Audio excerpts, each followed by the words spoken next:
पाकिस्तान के साथ जारी संघर्ष के बीच आज रक्षा मंत्री राजनाथ सिंह करेंगे बड़ी बैठक। मौजूदा हालात पर रक्षा मंत्री समीक्षा बैठक लेंगे। इस बैठक में सीडीएस समेत तीनों सेना प्रमुखों के साथ बैठक करेंगे।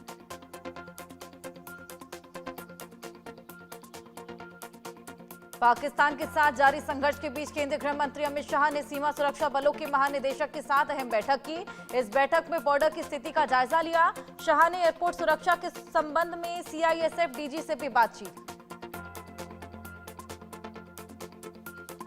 विदेश मंत्री डॉक्टर एस जयशंकर ने इटली के उप प्रधानमंत्री और विदेश मंत्री एंटोनियो तंजानी से बातचीत की। विदेश मंत्री ने ट्वीट कर बताया कि आतंकवाद का डटकर मुकाबला करने के लिए भारत की लक्षित और संतुलित प्रतिक्रिया पर दोनों देशों के बीच चर्चा हुई।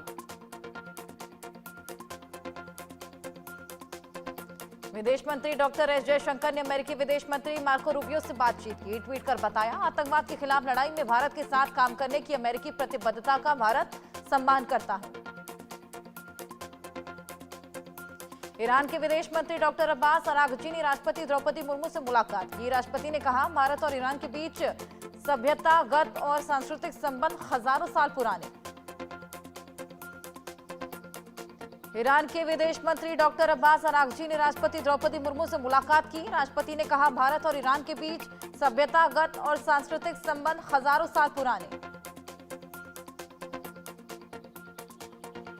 तेलंगाना के मुख्यमंत्री ए रेवंत रेड्डी ने आतंकवाद के खिलाफ राष्ट्रीय एकता रैली में भाग लिया। सचिवालय से इंदिरा गांधी प्रतिमा तक राष्ट्रीय एकता रैली का आयोजन किया गया।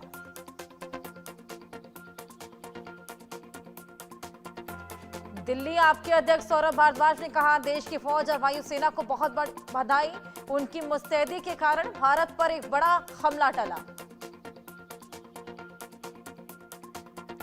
सौरभ भारद्वाज ने कहा, इस बार पाकिस्तान को सबक सिखाया जाएगा। पूरा विश्व जानता है कि यदि पाकिस्तान ने भारत पर आक्रमण करने की हिमाकत की तो भारत की सेना उन्हें ध्वस्त करने में पूरी तरह से सक्षम है।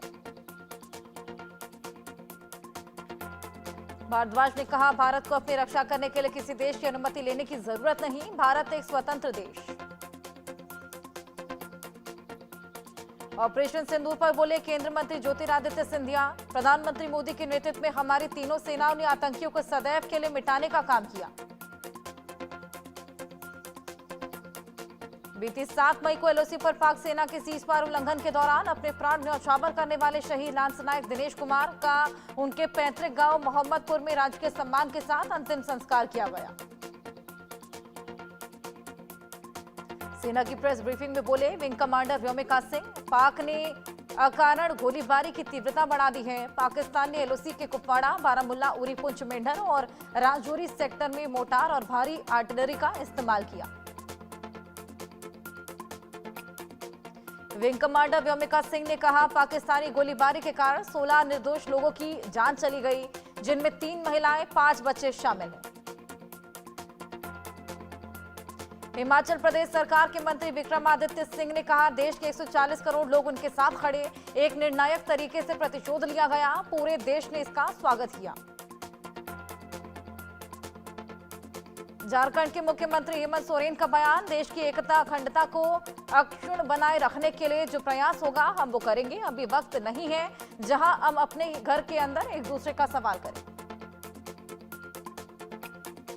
पाकिस्तान के साथ तनाव के बीच जम्मू कश्मीर के मुख्यमंत्री उमर अब्दुल्ला ने जमीनी हालात का जायजा लेने के लिए सीमावर्ती जिलों के डिप्टी कमिश्नर के साथ बैठक की। कांग्रेस सांसद मनीष तिवारी ने कहा, 6-7 मई की रात भारतीय सेना वायुसेना ने जो कार्रवाई की थी वो अंतर्राष्ट्रीय कानून के तहत पूरी तरीके से वैध। पाकिस्तान ने परिस्थितियों को और संवेदनशील बनाने की कोशिश की। ऑपरेशन सिंदूर पर बोले केंद्रीय मंत्री रक्षा खड़से, ऑपरेशन सिंदूर के लिए प्रधानमंत्री को बहुत बहुत धन्यवाद। ये सरकार का एक अच्छा निर्णय था।